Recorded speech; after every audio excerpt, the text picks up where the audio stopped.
I don't know if it's a uniquely American thing, but I know that we all love to be comfortable.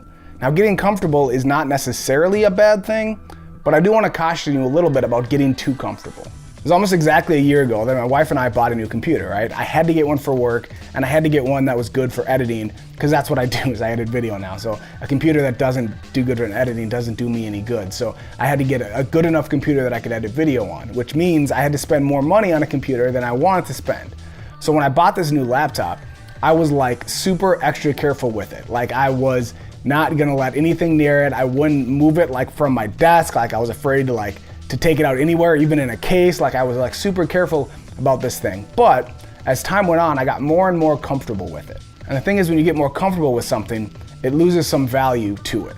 Now, obviously, yes, there's depreciating assets. And so yes, obviously a used laptop is not worth as much as a new one is. So there is less value to it. But I'm saying, because I've gotten so comfortable, it doesn't have the value in my eyes anymore.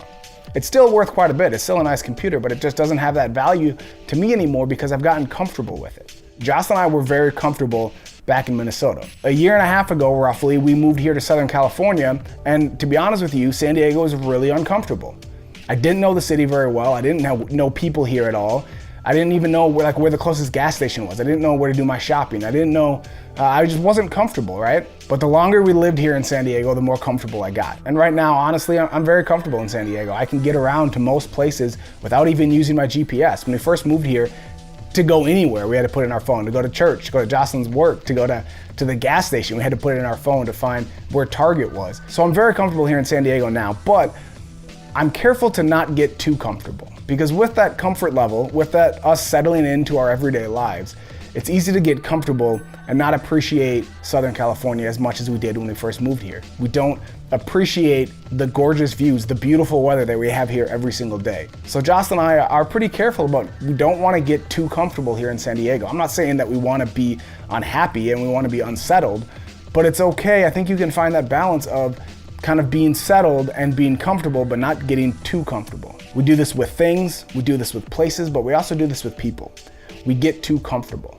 A lot of times it's the people we see the most, which is, a lot of times our close friends or family members. It's really easy with your spouse to get too comfortable. And I'm not saying you can't, wear sweatpants or you gotta always have your hair done or your makeup on.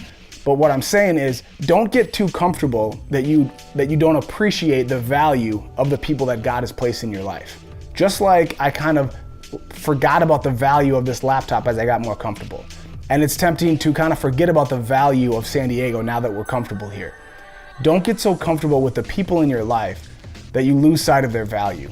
Make sure that you still thank God every day, and thank that person every day and treat them right. Like, you get comfortable with your spouse, and it might be easy to not tell them you love them, and it might be easy to not do things for them. But if you're married, I want to challenge you to think about what was going through your head when you first started dating her. All right, how lucky were you that she said yes to go on a date with you? Like, think about that and treat her right. Like, the first time you went on a date, you probably opened the car door for her. You probably let her pick the restaurant maybe, because you appreciated her. So it's so easy to get too comfortable with things, with places, and with people that you don't really appreciate what God has given you. You don't want to get so comfortable in life that you stop pushing, you stop pursuing, you stop trying to grow. And you definitely don't want to get so comfortable that you don't appreciate the value of where you are and what you're doing and what God has placed in your life. So I'm not saying you have to be uncomfortable in life. I just want to caution you to maybe not get too comfortable.